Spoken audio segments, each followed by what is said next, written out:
bonsoir. Merci pour votre patience parce que initialement, ce n'est pas aux heures habituelles que nous commençons cet exercice de redevabilité, mais nous devons tenir à ces rendez-vous du briefing hebdomadaire où nous revenons sur le grand axe de ce qu'ont été les sujets abordés au cours du dernier Conseil de ministres. Comme vous l'avez reçu dans le message, ce soir, nous allons faire un focus spécial sur la situation du franc congolais. Nous avons traîné parce que nous étions en réunion avec le président de la République lui-même qui tenait à comprendre dans les détails toute la situation et arrêter des mesures urgentes dont quelques-unes annoncées tout à l'heure par mon collègue de finances. L'une de ces mesures d'ailleurs, c'est d'interdire tout paiement du Trésor public à partir du compte de la Banque centrale et donc toute l'administration, tous les ministères seront désormais payés par voie bancaire et d'autres mesures phares qui suivront. Le Conseil de ministres de vendredi dernier, c'était le premier depuis les décès de la mort de notre collègue Chérubin Okende dans des conditions difficiles. Le Conseil de ministres avait d'ailleurs commencé par une minute de silence qui a été observée à la demande du président de la République. Et dans sa suite, le président de la République, vous l'avez suivi, s'est engagé à suivre personnellement pour que la justice fasse son travail. C'est dans cet ordre qu'il avait fait le point au Conseil de son échange avec le Premier ministre belge à propos notamment de la mort de l'honorable Okende. Et la ministre de la Justice avait déjà saisi les autorités belges juste après le Conseil pour que des experts puissent s'associer au travail qui s'est fait dans cet ordre-là, des enquêtes qui sont donc conduites au niveau du parquet de Kinshasa qui travaille en étroite collaboration avec l'auditorat militaire. Immédiatement après le Conseil de ministres, donc le Premier ministre chef du gouvernement et plusieurs membres du gouvernement se sont rendus au lieu du deuil pour être au chevet de la défunte épouse. Et donc nous continuons de suivre toutes les péripéties, notamment le travail qui s'est fait. Et d'ailleurs, dans le jour qui viennent, le parquet pourra à nouveau communiquer sur les détails de l'enquête. Pour le reste, nous voyons beaucoup de réactions, parfois de comparaisons. On aura peut-être l'occasion de revenir sur l'un ou l'autre point, mais nous considérons que la meilleure manière d'honorer la mémoire de notre collègue d'il y a quelques mois et de notre collègue député, c'est de trouver, où qu'il se trouve, le commanditaire de cet acte ignoble qui a choqué toute la conscience nationale. Au-delà de cette question, évidemment, nous avons parlé des 9e Jeux de la francophonie. Vous avez suivi qu'aujourd'hui, le président de la République lui-même a présidé une réunion de sécurité avec les différents responsables des services de sécurité pour s'assurer qu'une prise en charge générale s'efface pour les athlètes, les délégations qui arrivent, pour que ces Jeux puissent être véritablement un rendez-vous, nous démontrant à la face du monde les changements de narratif en cours en République démocratique du Congo. Mon collègue de finances à ma droite avait eu l'occasion aussi de présenter la stratégie du gouvernement pour obtenir une inclusion financière. Voilà ce que je peux dire en liminaire de cet échange.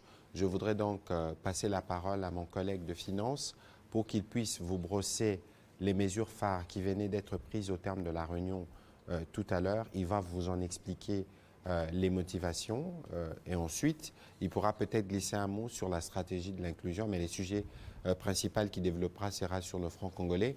Monsieur le ministre, je vous remercie pour votre disponibilité, en tout cas renouvelée, pour venir encore une nouvelle fois répondre aux questions des professionnels de médias et expliquer les mesures qui ont été prises, notamment pour gérer la question de la surchauffe qui a été observée depuis quelques jours sur le marché d'échange de notre monnaie nationale.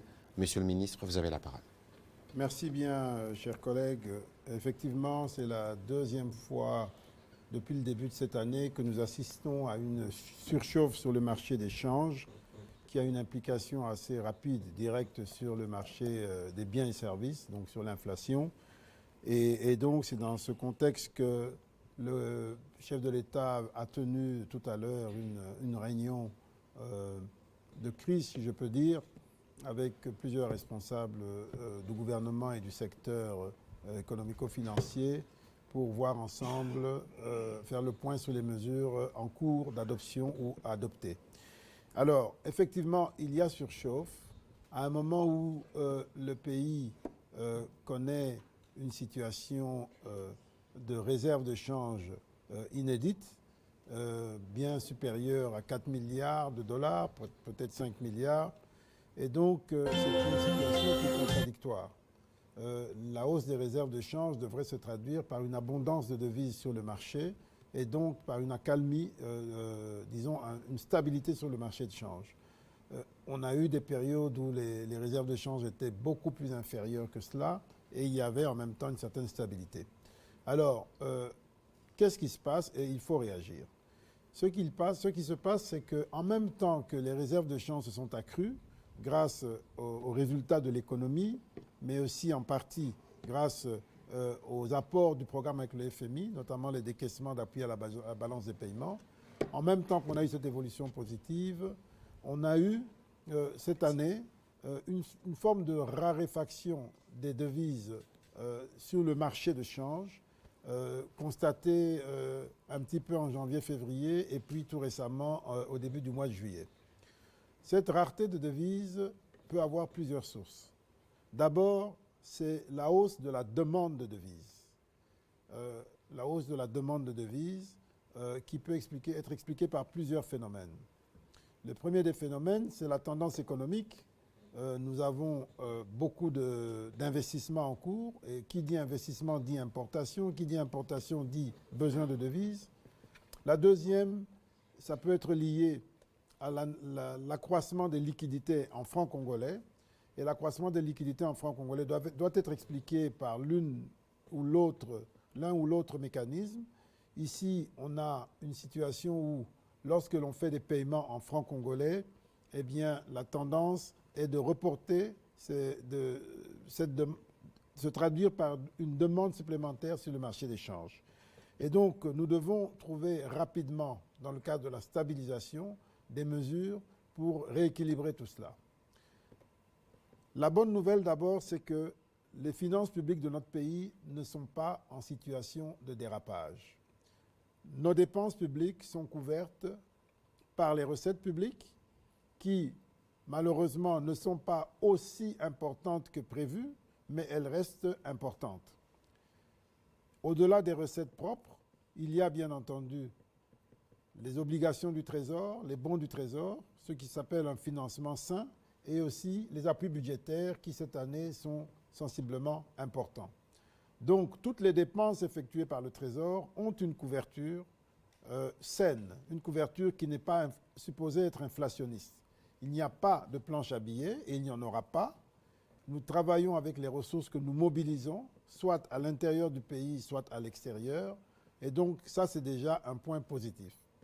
Mais étant donné que le taux a tendance à déraper, nous essayons d'observer ce qui se passe sur les différents marchés. Le marché interbancaire de change et puis le marché parallèle.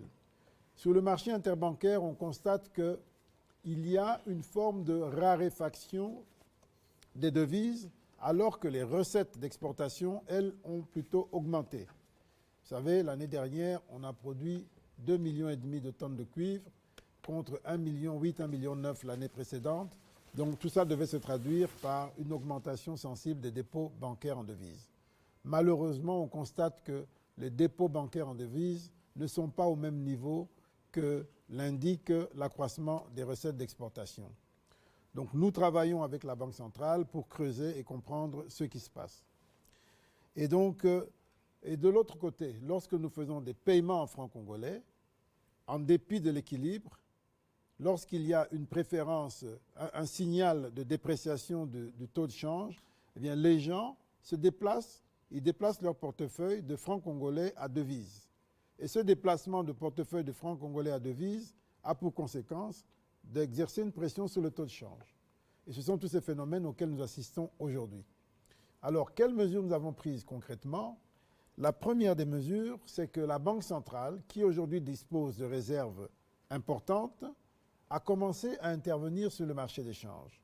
Et vous constaterez que depuis la fin de ce week-end, il y a déjà un début de retournement de la situation qui a été permis par les interventions de la Banque centrale. Et ces interventions vont se poursuivre dans les jours qui viennent pour réellement rétablir la situation, d'abord stopper l'hémorragie et ensuite revenir vers la situation avant cette surchauffe. La deuxième mesure, pour accroître les besoins, l'utilité du franc congolais comparé au dollar américain, nous allons en tant que Trésor privilégier le paiement de l'impôt en francs congolais. Ça voudrait dire que lorsque vous avez des impôts à payer, vous allez devoir apporter vos devises, les vendre au système bancaire pour avoir des francs congolais qui vont venir dans les caisses du Trésor. Alors, en le faisant, vous allez accroître la demande de francs congolais et vous allez mettre vos devises sur le marché de change. C'est un élément qui va venir consolider et qui est conforme à la logique. Le franc congolais est notre monnaie, nous avons le devoir de la soutenir. Et donc, au-delà de cela, nous allons également travailler, nous travaillons déjà en étroite collaboration avec la Banque centrale, nous allons travailler davantage pour surveiller la qualité de nos dépenses publiques. D'abord, nous allons renforcer le suivi du plan de trésorerie. Nous avons un plan de trésorerie que nous gérons en accord, en coordination avec la Banque centrale.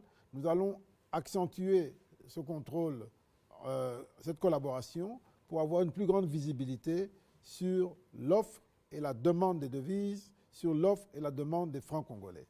De manière à ce que chaque fois que le Trésor va faire des paiements à la Banque centrale, qu'on s'assure que ces paiements se fassent de manière régulée et qu'il n'y ait pas un élément qui incite les gens à aller se porter sur le marché de change.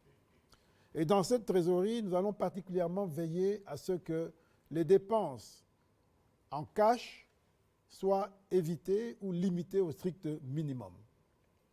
Il y a des habitudes que nous avons acquises depuis longtemps où beaucoup de dépenses sont payées en cash au guichet de la Banque centrale. Et lorsque les gens prennent le cash, directement ils vont sur le marché de change. Et d'ailleurs, parfois, quand vous regardez aux abords de la Banque centrale, les comptables publics vont percevoir l'argent accompagné de cambistes qui récupèrent le sac et qui cherchent des devises. C'est aussi un facteur qui a une incidence sur le marché de change parce que ça crée psychologiquement un doute et ça pousse les gens à vouloir davantage se protéger en devises, même quand ce n'est pas justifié. Donc, nous avons dit, nous allons être beaucoup plus stricts à partir de demain. Nous avons déjà commencé à serrer cela, mais à partir de demain encore plus, nous allons proscrire tous les paiements qui se font au guichet de la Banque centrale. Et d'ailleurs, c'est une obligation légale parce que la Banque centrale est également soumise à la limitation de 10 000 $ ou équivalent pour les retraits en espèces. Donc nous allons renforcer l'application de ces dispositions pour réduire les sorties d'espèces et puis éviter que ces espèces se retrouvent sur le marché d'échange parallèle. Voilà les mesures que nous avons prises et que nous avons renforcées ce soir et qui vont s'accélérer à partir de demain. Et ces mesures sont de nature à réduire la demande de devises et accentuer la demande de francs congolais. S'agissant des paiements que le Trésor fait globalement, nous allons toujours réguler la partie qui est payée en devises, la partie qui est payée en francs congolais sur le marché intérieur, de manière à éviter des déséquilibres trop rapides ou trop prononcés. Parce que nous savons que nous restons une économie dollarisée, donc nous allons continuer d'utiliser les deux monnaies, mais en veillant à éviter toute forme de déséquilibre en faveur ou en défaveur d'une des deux monnaies. Voilà les mesures que nous avons prises sur le plan budgétaire. Sur le plan de la politique monétaire, nous allons également, et ça c'est plutôt la responsabilité de la Banque centrale, la réunion de tout à l'heure a fait des recommandations que la Banque centrale va appliquer en toute indépendance. D'abord, réguler les flux en francs congolais à travers le taux directeur de la Banque centrale. Elle va opérer des réformes de ce point de vue dans le respect de son indépendance. Elle va davantage utiliser les bons banques centrales comme instrument pour réguler la liquidité en francs congolais. Et elle va également opérer des changements sur sa politique de réserve pour assurer une meilleure régulation des flux monétaires en francs congolais. Tous ces éléments de politique monétaire, de politique de change et de politique budgétaire, en coordination avec la Banque centrale et le ministère du Budget, vont avoir comme impact de stopper l'hémorragie et d'inverser la situation du marché de change. Mais par-dessus tout, nous, Congolais, devons davantage apprendre à faire confiance en notre monnaie. Nous devons avoir le courage d'épargner en francs congolais, d'ouvrir des comptes à terme en francs congolais, parce qu'ils sont bien rémunérés et souvent d'ailleurs, en termes réels, la rémunération des dépôts à terme en francs congolais est supérieure à la rémunération des dépôts à terme en dollars. Mais il faut changer la mentalité et la culture par rapport à l'utilisation de notre propre monnaie. Il y a d'autres mesures plus structurelles qui vont accompagner ces mesures. Elles viendront progressivement. Elles porteront sur le système de paiement d'une manière générale. C'est un système de paiement aujourd'hui qui est lourd. Il faut qu'il facilite les opérations en monnaie locale. Elles porteront également sur l'économie réelle, c'est-à-dire produire au Congo des produits congolais et les produire en francs congolais. Ça, c'est des mesures de plus long terme, mais ça fait partie du package des préoccupations. Nous sommes ce soir dans l'urgence, la stabilisation, et cela va être consolidé par des mesures plus structurelles. Voilà ce qui a été décidé ce soir. Donc, à partir de demain, les banques qui ont participé à cette réunion à travers l'ACB, les banques seront amenées à davantage jouer le jeu pour assurer plus de transparence dans les opérations qu'elles font et également pour assurer plus de respect de la réglementation en ce qui concerne les rapatriements des devises et l'utilisation de ces devises rapatriées conformément à la loi afin d'éviter la fuite des capitaux. Voilà en résumé ce qui a été dit et certainement que nous aurons l'occasion de revenir vers vous dans les prochaines semaines pour apprécier ensemble l'évolution de ces mesures et de la situation conjoncturelle.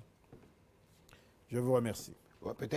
Peut-être qu'avant qu'on ne prenne la série de questions, peut-être que vous pouvez dire un mot sur la stratégie de l'inclusion financière que vous avez proposée en Conseil de ministres vendredi dernier. Oui, la stratégie de l'inclusion financière est une réponse structurelle, réponse de long terme. L'objectif de l'inclusion financière, comme son mot le dit, c'est de faire en sorte que davantage de Congolais aient accès aux services bancaires.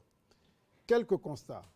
Au Congo, sur 100 millions d'habitants, il n'y a que 7 millions d'habitants environ qui ont un compte bancaire, un ou plusieurs comptes bancaires, et au total, on compte environ 21 ou 23 millions de comptes bancaires. Parce que les 7 7% de Congolais qui ont un compte bancaire en ont généralement 2 ou 3 ou 4 ou plusieurs, mais c'est un nombre réduit de gens qui ont un compte bancaire. Et donc, ça ne favorise pas l'inclusion, alors que dans d'autres pays, ils ont déjà dépassé 50% de la population qui ont accès à un compte bancaire. Alors la stratégie vise à mettre en place des mécanismes pour que davantage de gens utilisent les banques. Et donc, il faut plus de guichets bancaires, que ce soit des guichets classiques ou des nouveaux guichets modernes, c'est-à-dire le mobile money et autres, mais il faut que davantage de gens aient accès aux services financiers modernes et structurés. Et en même temps, pour que les gens aient accès, il faut que les services financiers modernes ne soient pas prohibitifs, comme c'est le cas aujourd'hui dans notre pays. Ça coûte excessivement cher d'avoir un compte bancaire. Si vous n'êtes pas prudent, vous pouvez mettre 100 $ dans un compte. Après 12 mois, vous n'avez plus rien, parce que tout est parti dans des frais divers. Et ça, c'est une forme de répression financière, et nous devons mettre fin à ça. Et la stratégie d'inclusion vise justement cela. Elle vise à créer un système plus fluide, plus accessible et plus transparent, où chaque Congolais peut accéder aux services. Cela implique également un gros effort dans la digitalisation. Vous avez vu que tout récemment, la Régie des eaux a mis en place un système de paiement des factures en ligne, avec mobile money, avec carte bancaire. C'est un progrès important.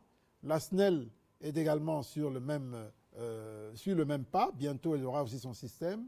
Eh bien, il faudra que les impôts et taxes soient davantage payés de manière digitalisée. Mais pour ça, il faut que les gens aient accès à Internet, qu'ils aient tous des smartphones, qu'ils aient tous accès à une connectivité. Ça fait partie de l'inclusion financière. Il y a d'autres éléments de l'inclusion financière, notamment les services des assurances.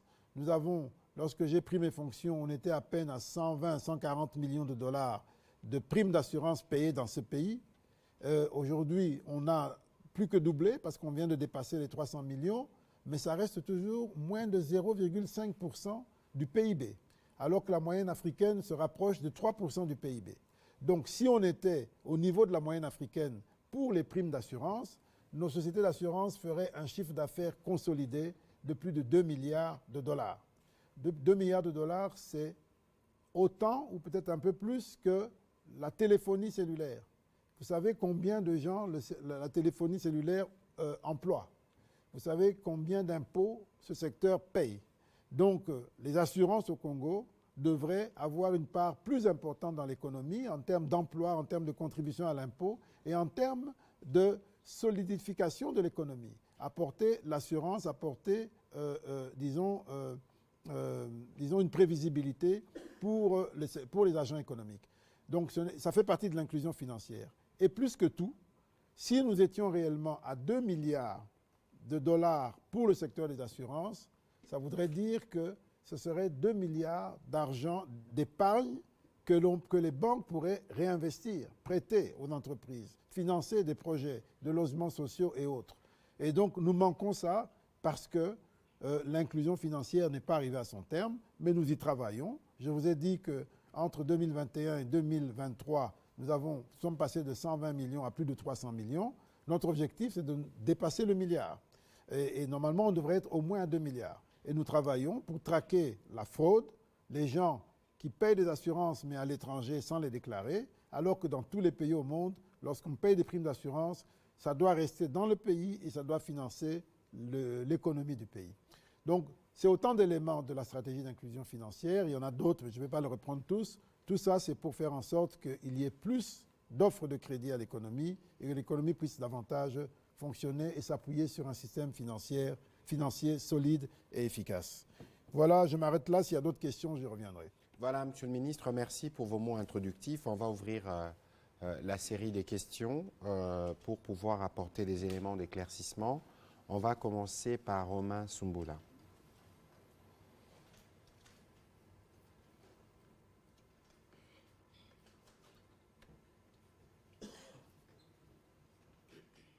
Monsieur le ministre, bonsoir. Bonsoir. J'ai suivi avec beaucoup d'attention votre exposé, mais la difficulté que nous avons, c'est par rapport au panier de la ménagère. Quand la maman vend au marché, je prends un exemple plus concret avec 10 000 francs. Quand elle revient, elle vous dit « Papa n'a qu'à quitter. Luka Moussou n'a bakisa. Trouve-moi autre chose pour compléter pour le ménage. » C'est ce qui fait beaucoup de peine, en dépit de toutes les mesures que vous avez prises. Est-ce que le panier de la ménagère est bien protégé à court terme? Parce qu'il faudrait que les mesures que vous prenez aient des effets à court terme. Merci. C'est une très bonne question. Effectivement, nous gérons le court terme, qui est celui qui intéresse le plus immédiatement nos concitoyens, même si nous avons aussi la responsabilité de préparer le long terme. Mais le long terme intéresse moins les gens parce que les gens sont préoccupés par ce qu'ils vivent. Alors, par rapport au court terme, oui, c'est pour ça que nous avons tenu cette réunion. C'est pour ça que nous cherchons des solutions, que nous avons pris des décisions pour arrêter cette hémorragie en ce qui concerne le taux de change. Parce que la meilleure façon de protéger le pouvoir d'achat, c'est d'abord de juguler l'inflation. Et nous avons pris des mesures qui seront drastiques. Nous serons encore plus durs sur les paiements. Donc déjà, on m'appelle Monsieur Blocage. On m'appellera peut-être 2 fois ou 3 fois Monsieur Blocage. Monsieur Double Blocage, alors. Parce que nous devons faire attention pour bien utiliser l'argent qu'on a. Ensuite, la solution n'est pas simplement monétaire, même si aujourd'hui, le taux de change est en train de nous a créé quelques difficultés. Cette fois-ci, contrairement au passé, l'inflation n'a pas rejoint totalement la dépréciation du taux de change. L'inflation est inférieure à la dépréciation du taux de change, ce qui nous permet de penser qu'on est en face d'un phénomène de spéculation. Donc nous voulons casser la spéculation et obtenir que le taux de change revienne à son niveau d'avant cette petite surchauffe. C'est fait pour protéger le pouvoir d'achat de la ménagère à court terme. Mais à moyen et long terme, d'autres mesures que nous prenons à court terme. Nous avons préparé un décret qui surtout qu'on s'approche maintenant des fêtes de fin d'année, pour les principaux produits de grande consommation. Il y en a 6 au total. Nous allons instaurer un droit unique à l'entrée, que vont se partager tous les services qui ont l'habitude de faire en sorte que les prix ne font qu'augmenter. Et ce texte est déjà prêt. Il doit en principe passer demain à l'ECOFIN et nous espérons vendredi prochain au Conseil des ministres. Ce texte va permettre d'apporter plus de transparence, d'abord dans nos rapports avec la douane, parce qu'au moment où nous parlons, les déclarations sont fausses, les gens fraudent sur la valeur. Et ensuite, ça va sécuriser tout le monde, parce qu'on aura un seul droit, un droit unique que l'on paye. Et la DGDA va prélever ce droit d'entrée unique et elle va se charger de le répartir à tous ces services qui sont très coûteux et parfois même très ennuyeux pour le doing business, de manière à protéger ces produits-là de toute spéculation. C'est un effort que l'on fait pour justement préserver le pouvoir d'achat. Donc ces mesures, dès qu'elles seront mises en place, elles devraient donner lieu à une stabilisation, même à un recul du prix pour ces 6 produits-là. Mais comme on l'a dit tout à l'heure, on le redit encore, la véritable solution, elle est à moyen et long terme. C'est de produire au Congo, par des Congolais, en francs congolais. Et de consommer congolais. C'est ça la véritable solution. Et pour ça, il y a des grands programmes en cours, mais ce n'est pas des programmes qui donnent des résultats en un jour, ni même parfois en un an. C'est le programme de transformation agricole, où on a ciblé certaines spéculations spécifiques tournées vers le marché intérieur. On a un programme de substitution des importations par une production locale à travers les zones agro-industrielles qui sont en cours de construction, Kinmalebo, Ngandajika et autres, mais les réponses sont plus longues. Et puis au-delà de ça, il faut que chaque Congolais se sente un peu aussi responsable, parce que nous avons une culture de production agricole, de subsistance. Nous devons faire passer de la subsistance à une véritable production industrielle, à un business. Et ça, c'est la responsabilité de tous les Congolais. Si nous ne le faisons pas, nous allons toujours dépendre des importations de poulet, de maïs, etc. Est-ce que c'est normal qu'on importe du maïs dans un pays comme la RDC? C'est absolument pas normal. Donc nous devons résoudre cela. Alors pour cela, il faut un engagement de nos hommes d'affaires, mais il faut un accompagnement de l'État pour créer les conditions pour que ce soit possible de faire des affaires. On l'a dit ici il y a quelques semaines, 1 kilomètre de péage coûte $1 en RDC, alors qu'en Zambie, pour $1, c'est 10 km de péage. Donc, les gens vont travailler en Zambie et puis on vient nous déverser les produits zambiens. Parce que quand on veut le faire chez nous, c'est extrêmement pénible et difficile. Mais malgré tout, il y a quelques initiatives qui se font et nous les appuyons. Nous venons d'appuyer un gros investissement de $20 millions à une société qui est basée au Katanga pour accroître la production de maïs et réduire la facture d'importation de ce produit. Et ces $20 millions vont être financés par le FPI. C'est des réponses congolaises aux défis congolais. Donc nous travaillons. On n'a malheureusement pas l'occasion de tout dire tous les jours, mais il y a énormément de choses qui se font. Mais nous comprenons la difficulté de nos concitoyens parce que chaque jour est un défi avec les risques d'inflation, avec le niveau de pauvreté qu'il y a dans le pays. Mais je peux aussi vous dire qu'en termes de niveau de vie, de pouvoir d'achat, nous avons, ces 3 dernières années, nous avons multiplié l'enveloppe des rémunérations par 3, globalement. Par 3, alors que l'inflation n'a pas été multipliée par 3. Ça veut dire que quelque part, il y a un petit gain de pouvoir d'achat. Et on a réduit des 12% l'IPR. Voilà, et il y a un gain de pouvoir d'achat, même si maintenant il est un peu secoué par la surchauffe. Mais globalement, il y a un gain de pouvoir d'achat. Nous voulons le préserver. Voilà pourquoi nous prenons ces mesures drastiques pour mettre fin à cette situation. Voilà, on va prendre la question de Jordan Maïnikini.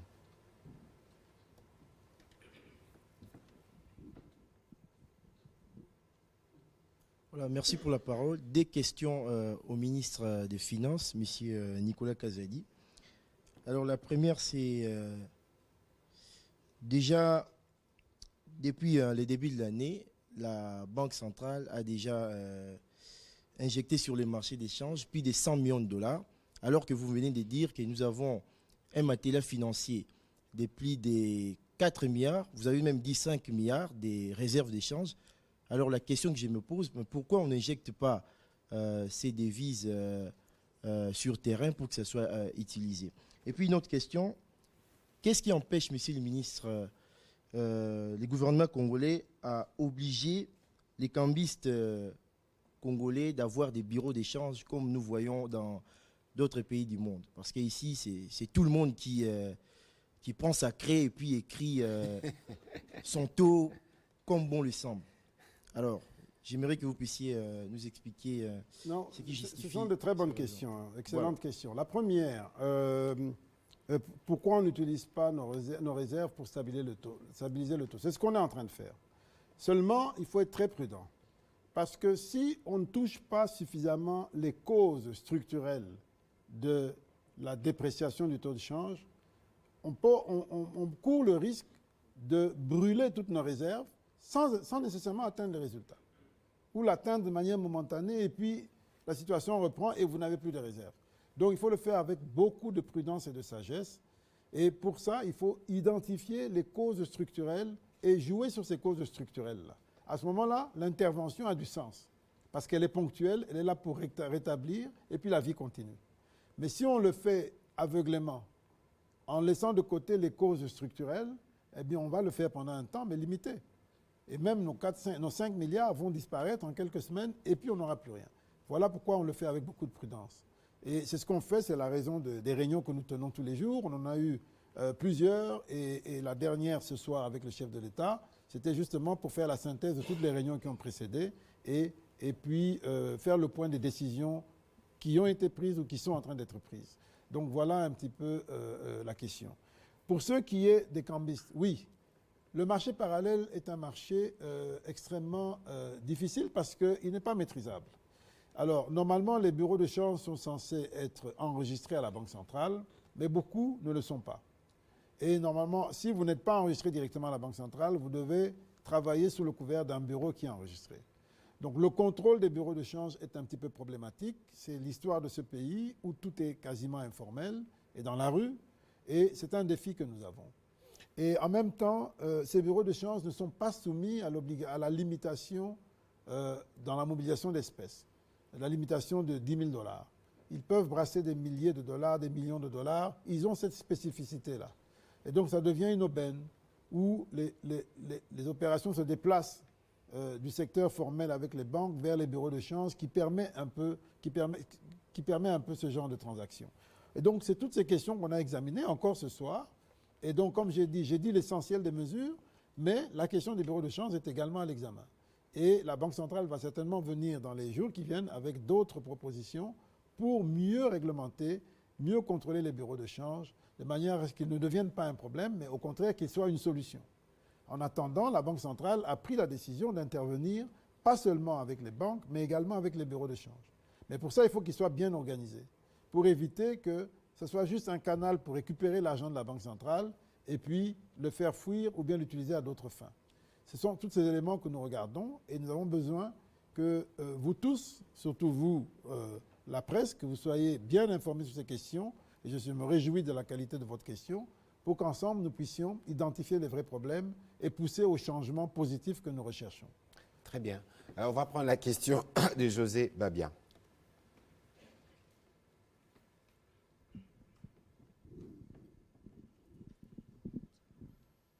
Merci pour la parole.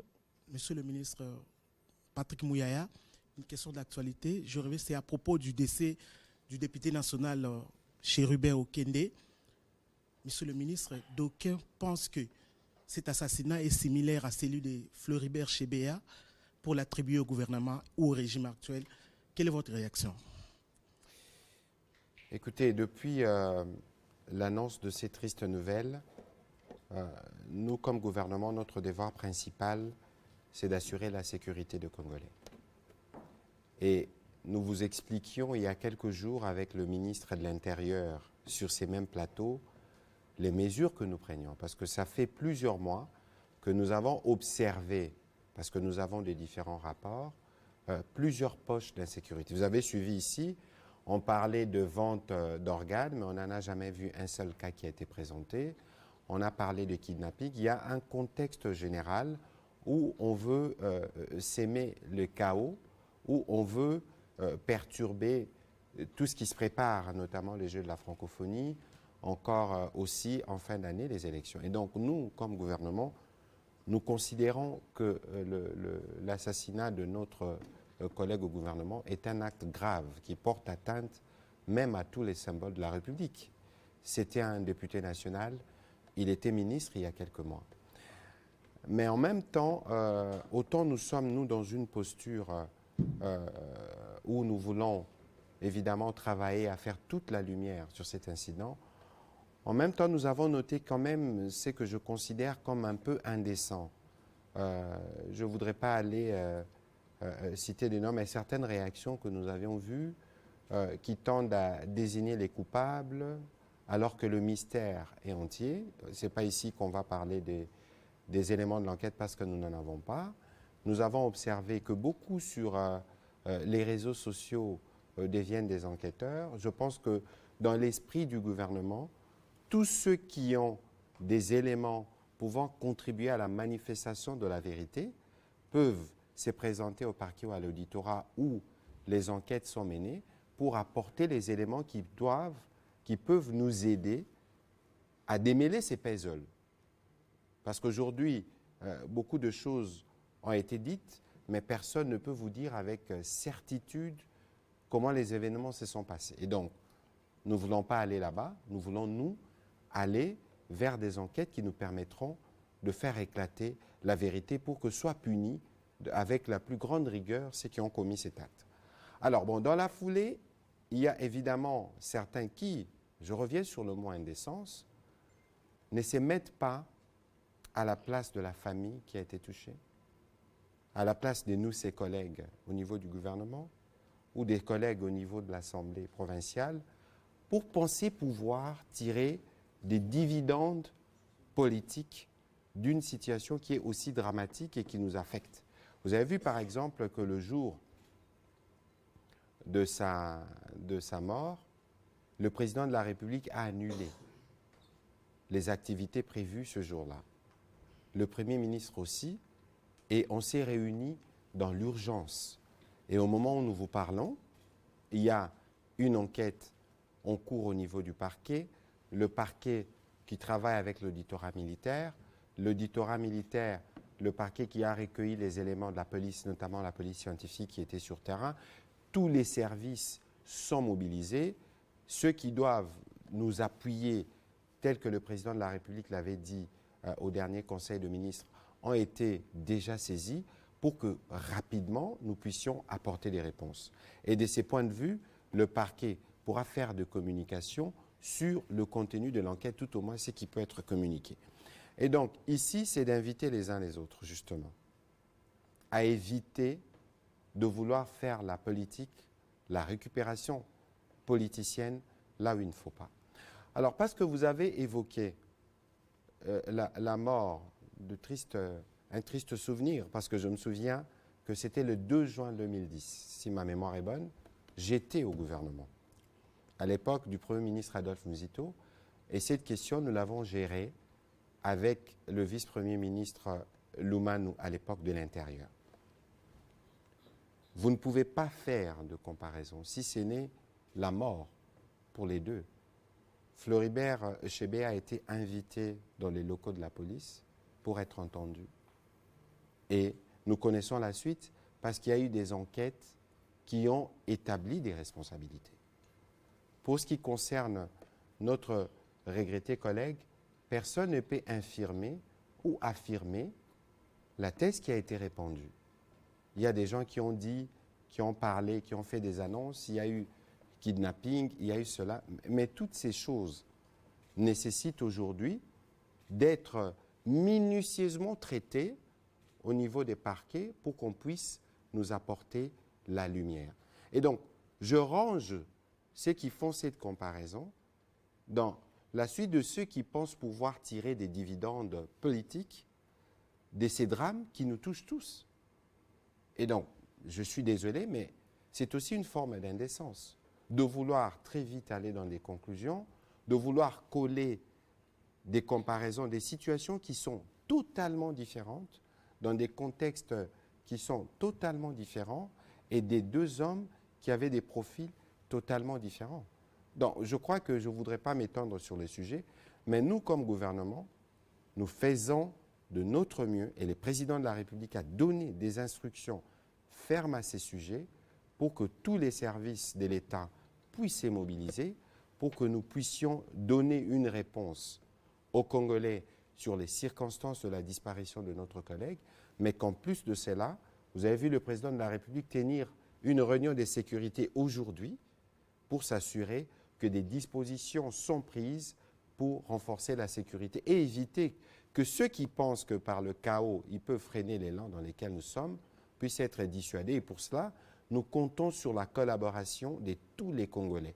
Si vous aviez vu quelque chose, si vous aviez entendu quelque chose, vous pouvez contacter le parquet, donner des éléments pour contribuer à amener la lumière. Cela va contribuer à la sécurité collective que nous sommes en train, sur laquelle nous sommes en train de travailler.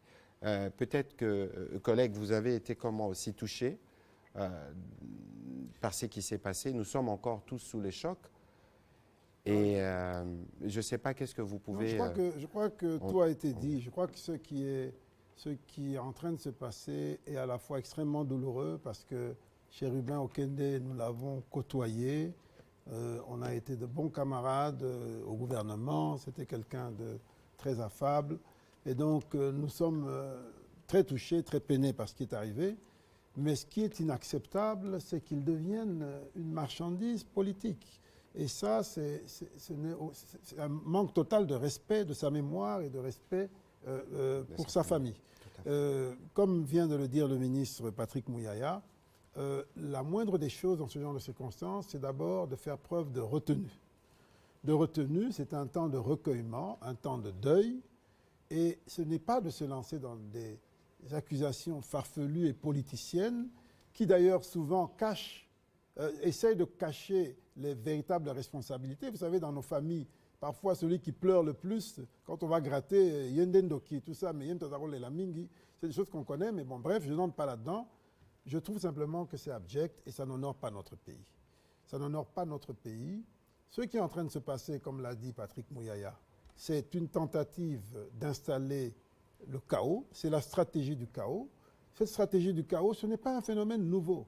Regardons dans notre histoire. Regardons depuis d'où nous venons. Regardons ce qui s'est passé en 2018. Pourquoi il y a eu cette divergence à Genève entre ceux qui voulaient le chaos, machine par machine à voter, et celui qui a dit si on n'arrive pas à empêcher la machine à voter, on va aux élections. Eh bien, on les connaît. C'était la stratégie du chaos que nous n'avons pas voulu suivre, que notre leader n'a pas voulu suivre. Allons plus loin. 96-97, conférence nationale, on s'approche des élections. On n'a jamais été aussi proche des élections pendant cette transition. Cette stratégie du chaos venue du Rwanda, nous savons ce que ça a donné. Ça nous a amené, ça nous a fait faire les 40 ans de désert alors qu'on était à 11 jours de la terre promise. Eh bien, allons plus loin. En 61, 30 juin, indépendance, mois de juillet, stratégie du chaos. C'est la même histoire. Sauf que les acteurs de cette stratégie du chaos se déplacent, ils se rapprochent de plus en plus de nous, mais c'est exactement la même stratégie. Et donc, c'est une occasion pour que les Congolais se réveillent et qu'ils disent « ça, nous ne voulons plus, nous avons compris, nous ne sommes pas un jouet, nous ne sommes pas, nous, un laboratoire, nous sommes un pays de gens qui ont assez souffert de toutes ces ingérences, de toutes ces mains noires, externes avec des complicités internes, et ça, nous avons dit, stop, c'est fini. Et allons plus loin. Une seule question, sans entrer dans la polémique, parce qu'il faut respecter l'instruction. Mais en tant qu'acteur politique, on peut quand même se poser la question, la première question qu'on doit se poser, ou en tant que Congolais, c'est à qui profiterait ce crime, puisqu'il s'agit bien d'un crime. Eh bien, rien qu'avec cette question, on a déjà une bonne partie de l'éclaircissement. Je n'irai pas plus loin, mais croyez-moi, c'est des situations qu'on a déjà connues dans cette histoire, dans l'histoire de ce pays. Laurent Désiré Kabila n'a pas été tué par l'opposition politique ni par Mobutu. Il a été tué par ses compagnons, par ceux qui ont cheminé avec lui, dans un but précis. Et donc, nous avons déjà connu ça Aujourd'hui, nous sommes éveillés, nous sommes mûrs. Nous ne voulons pas ça pour notre pays. Nous voulons que notre pays progresse et qu'il sorte de cette parenthèse noire qui dure depuis 1997 et qu'il trouve sa liberté, qu'il se retrouve lui-même. C'est ça l'enjeu. C'est l'enjeu de cette élection. Raison pour laquelle beaucoup de gens ne la veulent pas. Parce que tous les signaux indiquent que cette élection sera l'une des meilleures en termes démocratiques, en termes de paix. Ce sera l'une des meilleures élections et ils le savent, mais ils n'en veulent pas. Donc levons-nous, soyons solides. Nous savons que nous prenons des risques. Nous savons qu'il n'est pas exclu que dans cette stratégie de chaos, on cherche à cibler d'autres personnes, peut-être dans des camps adverses, pour semer le désordre et opposer les Congolais. Mais nous disons non. Nous ne voulons pas entrer dans ce jeu. Nous gardons notre pays. Nous n'avons que ce pays et nous y tenons. Voilà ce qu'il faut retenir. Voilà, merci Monsieur le ministre de Finances pour cet appel patriotique. On va prendre les 3 dernières questions. Madame Rachel Kitita.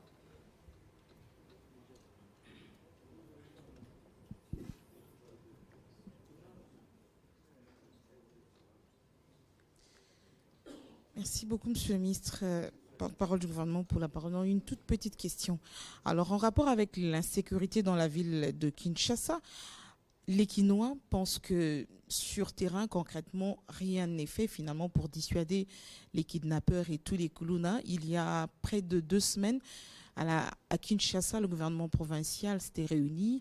On a parlé d'organisation des checkpoints, mais également des contrôles des patrouilles mixtes. Qu'en est-il? Est-ce qu'au niveau du gouvernement central, on a évoqué cette question? Qu'en est-il finalement pour qu'on sente que la police est réellement dans les trousses de ceux qui orchestrent l'ordre, le trouble public à Kinshasa? Madame Rachel, j'ai noté votre absence au dernier briefing avec le vice-premier ministre, ministre de l'Intérieur, parce que s'il était ici, c'était justement pour aborder les sujets. Moi, j'habite Bandal. Il y a 2-3 semaines, je me suis réveillé, le quartier Makelele, juste à côté de ma résidence, était bouclé par les éléments de l'armée et de la police qui faisaient des opérations. Vous avez suivi qu'il y a quelques jours, on a présenté un réseau des kidnappeurs, on les a identifiés, il y a eu un procès. Vous avez suivi que bien avant, on en a présenté par milliers au stade de Martyrs. La sécurité absolue n'existe pas. Dans aucune ville du monde, vous avez des cas de zéro criminalité. C'est pour vous dire simplement que nous avons pris la pleine mesure du sujet et que si aujourd'hui, le président de la République lui-même s'est à nouveau réuni, parce qu'en Conseil de ministres, nous faisons toujours 2 points sur la situation sécuritaire. Et d'ailleurs, si vous lisez les comptes rendus, le premier qui prend la parole, après le Premier ministre et le président de la République, c'est le ministre de l'Intérieur qui fait les points de la situation sécuritaire. Et donc ici, comme mon collègue le disait tout à l'heure, il y a des tentatives malveillantes. Je vous donne un exemple. Qui n'a pas vu cette image circuler où on disait de Kinshasa que Kinshasa était invivable? Qui n'a pas vu, vous avez suivi sur ces plateaux le docteur Olen expliquer ce qu'il faut avoir comme appareillage pour arriver à mettre en place un système de trafic d'organes. Et donc il y a aussi une volonté qui est doublée par les réseaux sociaux. Nous savons parfois d'où ça vient et la manière dont ils opèrent, mais qui trouvent un relais dans la communauté locale pour faire passer ces climats de psychose ou d'insécurité. Et donc, nous, comme gouvernement, nous travaillerons tous les jours, sans relâche, pour que la sécurité de tout le monde puisse être assurée. Des mesures ont été prises. On a parlé des checkpoints, on a parlé des bouclages, etc. C'est des mesures qui sont en cours et la police, qui, à sa manière, communique aussi, pourra communiquer dans les détails ce qui a été convenu à ces propos. On va prendre la question de Paul Matendo.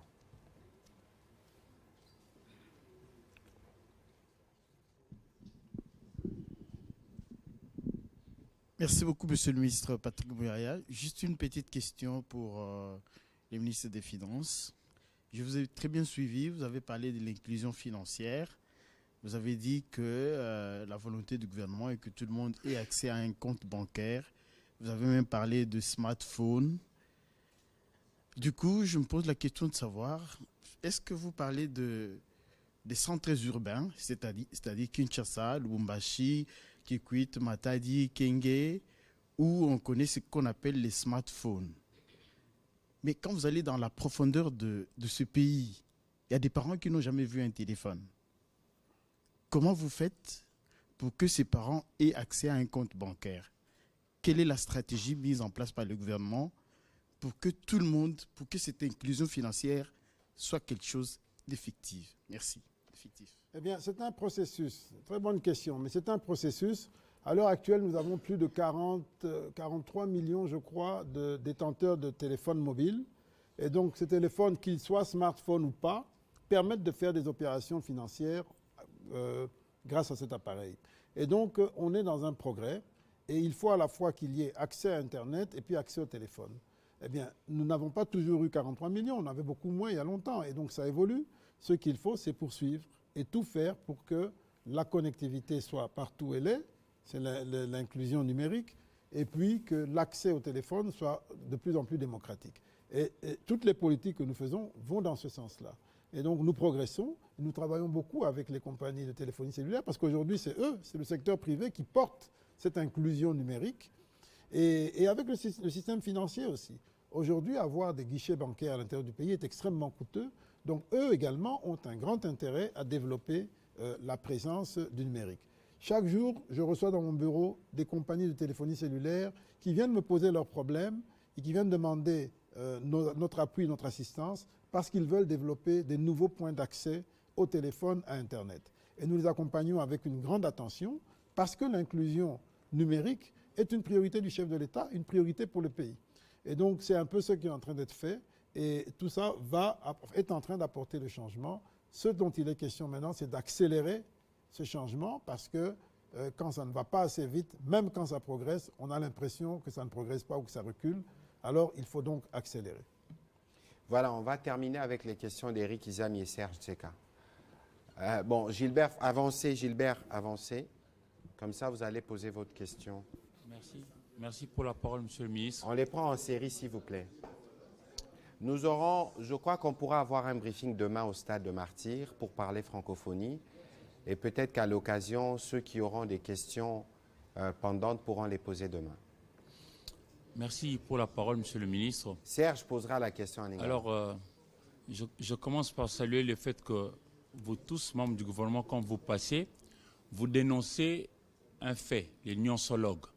Alors, je voudrais ici que le ministre de Finances, Nicolas Kazadi, puisse nous rassurer, parce que dans l'opinion, nous enregistrons plusieurs sons de cloche. Je prends ici les sons de cloche développés par Noël Tchani Mwadjamvita, qui lui dit que toutes les mesures prises par votre gouvernement sont des mesures superficielles. Mais ici, vous nous avez dit que dès demain, toutes les mesures prises seront davantage d'application. Alors la question c'est, vous-même en tant que ministre de Finances, parce que vous n'êtes pas le seul, il y aura la Banque centrale et les autres pans de la société qui vont prendre des décisions, vous serez satisfait lorsque le dollar américain vaudra combien de francs congolais? Prenons d'ici jusqu'à décembre. Première question. Et vous avez aussi dit quelque chose d'important, vous avez dit qu'il y a des gens qui prêchent un peu le chaos. Vous n'avez pas tort. Nous voyons les uns les autres. Mais vous qui voulez ces élections, je prends ici le cas du 30 juin 2023, quand nous fêtions notre indépendance, 63e. Nous avions tendu le micro à M. Adolphe Mozitumfomonti, qui lui était reçu par le président de la CENI. À l'issue de leur rencontre, ils nous ont dit que ça fait 8 mois que la CENI n'avait pas reçu de l'argent. Qu'est-ce que vous allez dire à propos? Non, je commence par la CENI. Je ne sais pas si ce que vous dites a été dit, mais ce que j'ai dit et ce que j'ai redit, c'est que nous avons un budget de environ 680 millions de dollars à payer pour 2023. Au moment où nous parlons, nous avons déjà payé à peu près 360 millions. Là, au moment où nous parlons. 360 millions ou 380. Donc nous avons déjà dépassé la moitié du budget. Nous sommes à peine au mois de juillet. Ça, c'est la réalité. Ça, au moins, je peux vous le confirmer. Et l'objectif, c'est que à la fin du mois de juillet, que nous soyons au moins à 460 millions. À la fin du mois de juillet. Et puis, le reste, on va étaler. Nous avons accéléré. Rien que pour le mois de juillet, nous avons payé 200 millions de dollars à la CENI. En dollars, pour lui permettre de faire face aux commandes, aux dernières grosses commandes, parce que nous sommes dans la dernière ligne droite. Donc, pour ceux qui sont encore distraits, eh bien, laissez-les dans leur distraction, mais ils n'auront qu'à s'en prendre à eux-mêmes. Le train est définitivement parti. Les moyens sont mis à disposition, comme je vous le dis. Nous sommes à mi-parcours pour l'année 2023 et nous avons déjà dépassé la moitié des allocations pour l'année. Donc, ce que vous dites là ne correspond pas à la réalité. Pour ce qui est du caractère superficiel des mesures, bon, Noël Tchani a le droit de dire ce qu'il veut. C'est un, comment dirais-je, c'est un activiste, si je peux dire. Un Congolais qui a droit à un Congolais de père et de mère d'ailleurs, qui est un peu activiste dans son domaine et dans son genre. Donc je ne veux pas entrer dans des polémiques inutiles, mais nous essayons de travailler. S'il a une expertise à apporter, il est le bienvenu pour qu'on discute sereinement, mais pas pour faire la polémique politicienne à la congolaise. Non, c'est pour apporter des solutions au pays. Il a le droit d'apporter sa voix au chapitre. Voilà, c'est tout ce que je peux dire. Maintenant, les mesures que nous avons prises, il y a des mesures d'urgence, parfois même d'extrême urgence, il y a des mesures de moyen et long terme. Toutes ces mesures, nous savons ce que nous devons faire. Et nous sommes en train de faire ce que nous pouvons faire les unes après les autres. Mais ce n'est pas une personne qui va tout résoudre, c'est un système, il faut entraîner tout le monde, que chacun joue sa partition, que le discours, la vision et l'approche soient les plus clairs possibles pour que chacun comprenne ce qu'on attend de lui. Et puis, lorsqu'on prend des mesures, on se retrouve après une étape pour vérifier est-ce que ça avance bien. S'il y a des choses à corriger, on les corrige. On ne fait pas de la politique économique dans l'orgueil, en pensant qu'on sait tout et qu'on a toujours raison. La politique économique, elle est expérimentale. On pose une théorie, on pose un principe, on regarde l'expérience d'autres pays et puis on prend des décisions, et puis on prend le temps de mesurer l'impact des décisions qu'on a prises et quand il y a des corrections à faire, on les apporte sans se gêner. Donc c'est ça un peu l'action que nous menons. Voilà, il n'y a pas de honte à ça. Voilà, Gilbert. Merci, Excellence. J'ai une petite question pour le porte-parole du gouvernement. Excellence, de massacres en cours dans le territoire occupé par des terroristes du M23. Où en sommes-nous avec les livres blancs et quel impact sur terrain? Bon, écoutez, on a suivi hier le communiqué de l'armée qui dénonçait les massacres à Bukambo commis par... Excuse-moi, Patrick, je vous en prie. Un point que notre frère a posé, je n'ai pas répondu. Quel est l'objectif à fin décembre? Alors, ce que je peux dire, nous allons revenir régulièrement pour parler des évolutions. Mais pour ce qui est de l'objectif du taux de change, au moment où nous parlons, la Banque centrale a mis des devises sur le marché qu'elle cède à 2300. Et donc, c'est implicitement un objectif à court terme. Mais après, on peut encore continuer de descendre selon le cas. Donc, voilà un petit peu la situation. Mais à très court terme, voilà le prix de vente du dollar américain mis à disposition du marché par la Banque centrale dans l'esprit de stabiliser et de faire reculer le taux. Voilà. Oui, je disais donc, nous continuons de suivre de près la situation dans l'Est de la RDC. Et vous savez que le vice-premier ministre de la Défense y a séjourné il y a quelques jours, notamment pour superviser les travaux sur le site de précantonnement de Rumangabo, où presque tous les dispositifs ont été mis en place. Il restait un travail de voirie sur 3 ou 5 kilomètres pour en faciliter l'accès. Hier, vous avez lu, comme moi, le communiqué de l'armée. Et d'ailleurs, j'en discutais ce matin avec le général Ekenge sur le massacre qu'il y a eu dans le territoire de Rutshuru. Nous connaissons les méthodes du M23, des terroristes du M23 et de leurs supplétifs rwandais. Mais nous savons que nous sommes engagés dans un processus qui va donner du résultat. Le processus diplomatique prend du temps, mais nous faisons des pas. Et parallèlement à cela, et ça il ne faut pas qu'on l'oublie, que nous assurons en même temps la montée en puissance de nos forces armées. Peut-être que dans une autre occasion, nous pourrons en parler davantage, parce que nous savons que de l'autre côté, il y a des velléités. Des velléités de dire que la République démocratique du Congo préparerait avec les FDLR, parce que c'est la chanson depuis autant d'années, des attaques sur le territoire rwandais, etc. Ici, je pense qu'il faut qu'on restitue l'histoire dans ce qu'elle est. La République démocratique du Congo, nous avons une tradition pacifique. Ce n'est pas dans la tradition de la RDC de s'aimer la terreur ou d'amener la guerre chez les autres. Mais si on y contraint, peut-être qu'on y arrivera un jour. Mais ici, lorsque les rapports des experts des Nations Unies viennent établir clairement que c'est les officiers rwandais, les noms ont été cités, les méthodes ont été dénoncées. Lorsque vous regardez les modus operandi du massacre que vous abordez, ça correspond exactement à ce qu'ils font. Il y aura le temps de la justice. Le temps de la justice va arriver parce que sans justice, dans cette partie du pays, nous ne pensons pas qu'il y aura véritablement une paix qui pourra être restaurée. Parce que tous ces responsables de ces catastrophes humanitaires que nous vivons actuellement doivent répondre devant la justice. Au-delà de cela, vous avez parlé du livre blanc. Évidemment, nous avons un deuxième livre blanc qui sortira bientôt, où nous évaluons, notamment avec les services du ministère des Finances, les manques à gagner et les pertes qu'occasionne cette guerre, qui est finalement une guerre économique. Et aujourd'hui, ceux qui sont derrière cette guerre sont un peu dans les désespoirs, pour ne pas dire le grand désespoir.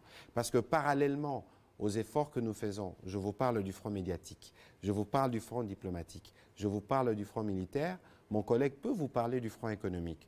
J'ai vu qu'aujourd'hui, il y a un prince émirati qui est arrivé pour signer des accords, notamment avec la Sakima, mais parce que, par exemple, le processus à travers Primera, qui a été mis en place, va permettre d'assurer la traçabilité de nos minerais qui sont les véritables causes de la guerre.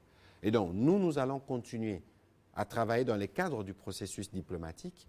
Nous allons continuer à travailler pour le renforcement de notre armée et nous allons toujours garder notre détermination à tout prix à défendre l'intégrité de notre territoire.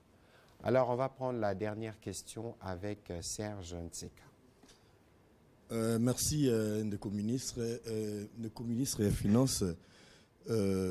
Mokonza Mboka, Tata Mokonza Ekolo, Tango Zwaki Bokondi, slogan et qui le peuple d'abord. Les lots face à dévaluation, il y a franc congolais, bateau, bazokanisa que même effort Boussali Ponako Bakisami, salaire, mieux se dilué parce qu'ils ont représenté l'issue et le côté, sans compter que sur le marché de Kwatuna Kiawa, mesure bozui awa concrètement résultat nango oza kozela nini yo ministre de finance oza kozela résultat nini et puis na combien de temps nini ekobonga exactement surtout que so total IP 80% économie na biso neti na Kinshasa ezana informel mesure morote pona ko encadrer système monétaire zate bien que boké côté à inclusivité bancaire mais ezate jusque quand vous allez jouer à la police pour Nagolukako encadrer Babilo Kouana très important population là. Et puis ami balé Batoualobi netika blocage de continuer parce que malgré la promesse au sali na ba structure mususu pour na ba fonctionnement na bango ba frais ba réfugiés na Kwamutu ozo libérer karaté. Qu'est-ce qui se passe ndeko ministre? Mais on a banana na oya suko lobi wana. D'abord, il y a un peu un problème. Pour tozo futa mise à disposition de fonds, soi-disant pour na futa sinistré à gauche à droite. Mais tu dois constater que parfois mbongo wana nandenge bimaki na basak nango, ils vont se retrouver dans ba bureau d'échange. Donc on m'a dit que il faut tout l'andela bien. Il y a un lobby que sikoyo même mbongo ba sinistré bandole kana banque. Bandole kana banque ba ko débrouiller ba pesa bango ba chèque, ba ko ba luka ba mutna mutazo akine ko encaisser chèque na ye. Mais tu as moyen, puisque le salaire est foutu à ma paix. Donc tu as moyen, mais ceux qui te savent que au boulot. Au moins, parfois, la moitié est bimiawa et qu'il y a un marché d'échange, la moitié est qu'il y a un ce qu'il fallait qu'il y ait. Donc nous sommes dans une ordre, justement pour calmer la situation, il y a dollars, dengue et zomata. Alors, au lobby m'a comme belé. Na makamso ezali que il y a siko il y a lelo na mso ezali que kozwa moi temps pour ebonga yango na lobaki que toza ba mesure moko structurelle neti inclusion financière tout ça neti makambele na ba mesure moko conjoncturelle surtout sangisi nyonso to komona clarté toza na souci ya ko calmer taux de change ndenge na lobby yango na banque centrale etiembongo pour ekita ezonga ce qui ezongi moi kimia ekozala siko yo lobby que ba mesure tout ça qui liboso ya ko matisa ba salaire impact nango ekufi nanute et diminuer ya solo mais ekufi nanute neti année passée en moyenne tomatisaki basalaire ya 45% en moyenne. Mais awa, taux de change emati 20%. Anoyo. Et nani taux d'inflation nan to comme na 20%, to na 13%. Donc toujours rolandela ngo bien, mais c'est vrai que ça souci. Pour mbongo ya ko bakisa su basalaire, ezalité, so to sali yango to baby signo so na inflation et ko matasu makasi. Donc toujours obligé to zonga taux de change. To na solution soute. Faut que taux de change zonga pour ko matisa salaire lelo yo eza mwa pasi. To ya ko baby sa su nyonso. Yango to lingi to sala tout pour ezonga. Mais pour ezonga bien, il faut d'abord mututo à comprendre autre ça là. Et puis, tout dans un souci que, après ça, on a vision de valeur. Ce qui est que tu peux savoir que tu as la conscience. Tu as que tu as la capacité. Tu as que tu as un marché d'échange. Tu as que tu as un mobimba. Tu as que tu as des photos dans les kenge, tu as moins sérieux. Na bino peso bomoni lo kama bezo sala ba bolo bango comme ça tout le moyen to kanga ba habitude wana ya mabe. Na episode na lobinyo so na bosani lo moko. Non, Oyanoli na mituna nyos. Merci. Monsieur le ministre, je vous remercie pour vous être prêté à cet exercice. Merci aux professionnels de médias qui sont restés tard pour... Mais là, comme on a l'obité, puisque c'est moi Yasuka, Makamoto lobby wana ya stratégie du chaos wana, et dans la moto ya mingi. Il faut voir que tout dans un moment moko na histoire ya mboka, Oazali mokonzi mboka auti na famille politique moko et yebi lutte politique pacifique depuis kala. Ba misusu o ba bengami opposition to nini bazala kande makasi soit na violence pour bayaki na violence ba mema bitumba otulinga kutobi matozo bunda soit na manipulation bazape makasi na manipulation biso kutu muketo yebi angote eloko eza noir ba comme si en blanc eloko eza blanc ba comme si en noir. Donc, il faut voilà.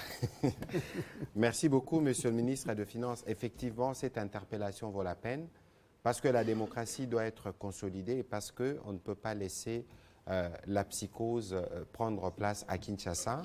Nous avons été heureux samedi de lancer le caravane qui permet aujourd'hui de faire une campagne d'appropriation de jeux de la francophonie. J'espère que demain, nous allons confirmer le programme pour que vous puissiez vous-même Monsieur le ministre, on ne vous a pas posé la question ce soir, peut-être qu'on vous la posera. On m'a posé la question de savoir combien coûtent les jeux. Alors, j'ai dit évidemment qu'à la fin, c'est vous qui répondrez parce que vous avez tous les chiffres et ce ne sera pas ce soir.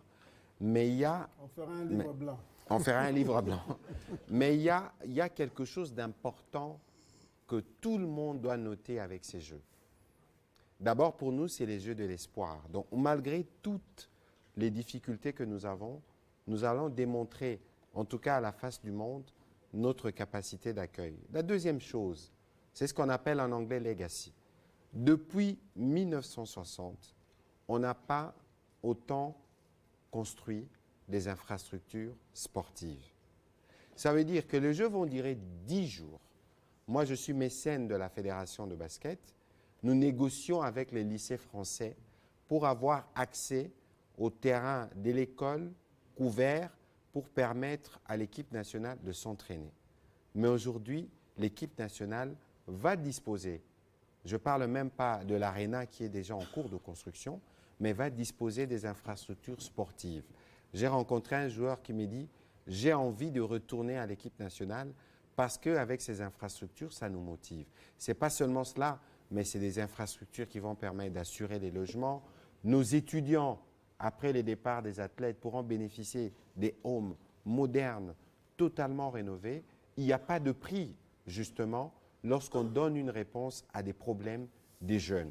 Donc, au-delà de tout, les Jeux passeront, mais Kinshasa pourra accueillir de grandes compétitions sportives pour toutes les disciplines concernées. Et ce sera une preuve du changement de narratif, une preuve que nous, avec le président Tshisekedi, nous replaçons les fondations de la RDC sur tous les domaines. Voilà, Monsieur le ministre. Merci de votre participation et à la prochaine. Merci à vous, mesdames et messieurs. Merci.